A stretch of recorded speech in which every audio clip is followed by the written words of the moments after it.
Coming up tonight on St. George News at 5, a federal judge partially sides with Utah counties in a key backcountry roads lawsuit, a decision with big implications for public access and conservation.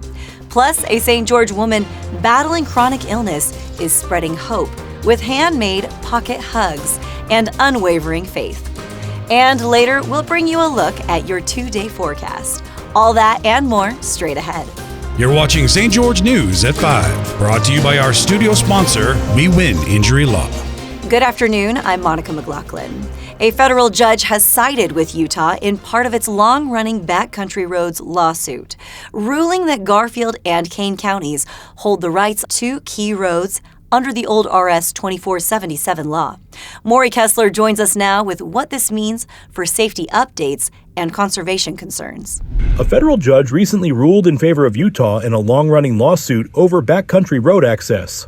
In a July 23rd decision, U.S. District Judge Clark Waddup said Garfield and Kane counties hold the right-of-way to 2 roads under the old RS 2477 law. These are the Hole in the Rock Road in Garfield County and the House Rock Valley Road in Kane County.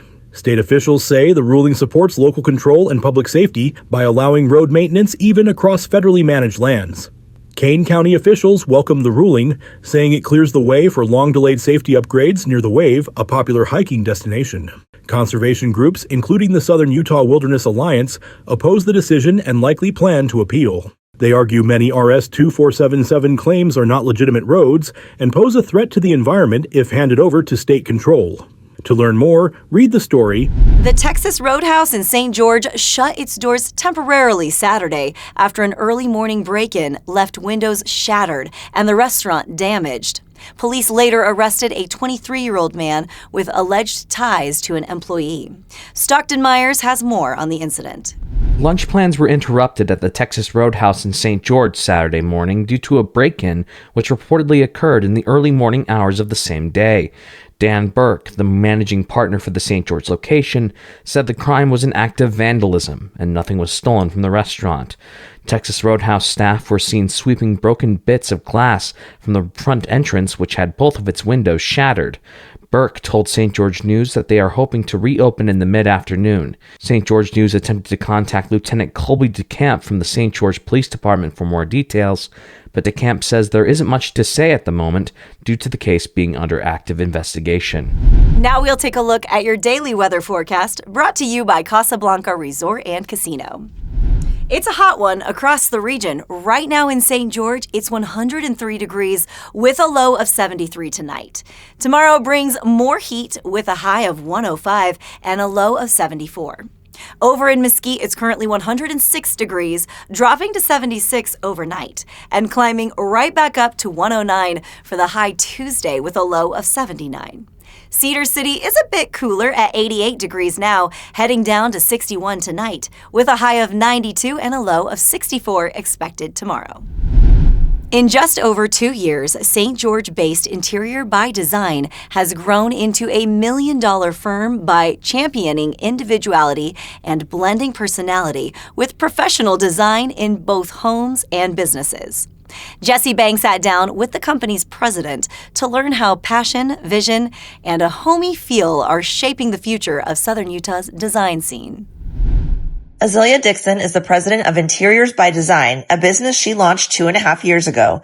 In that time frame, she surpassed the $1 million mark. She told St. George News what it's been like to start a business at a young age and watch it take off. I've absolutely loved getting to know the people down here.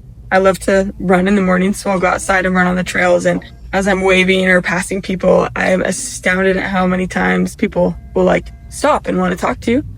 And I think that really speaks to what St. George is all about. And it's all about that community and that homey feel inside and outside of the home, and spreading throughout the community. So seeing that and then pulling it into our industry as well, I got excited about educating people and delivering on these home designs that encompass that value that this whole community has. Interiors by Design features a team of 4 in-house designers, with Dixon leading the business operations. The company handles both commercial and residential design projects, including remodels, custom new builds, and complete interior makeovers. What sets us apart, I would have to say, is the way we connect design with people's personal characteristics and their values. And design's a lot deeper than people realize, and it's a very ingrained reflection of yourself and how you see yourself. She said their streamlined process also sets them apart with a custom dashboard where clients can view selections, mood boards, and 3D renderings. For detailed information on Interiors by Design, along with her backstory, see the full article.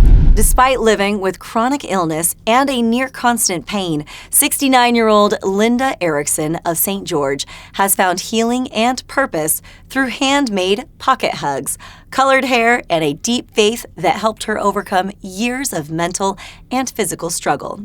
Stockton Myers shares how one woman's quiet acts of kindness are touching lives far beyond her bedroom window.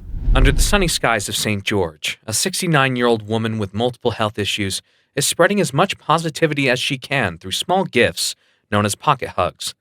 Linda Erickson has been mostly bedridden for about a decade, but despite her current state of being, she decided she was going to enjoy her life. One year I decided that for the New Year resolution that I was going to create my fun in spite of how miserable I am.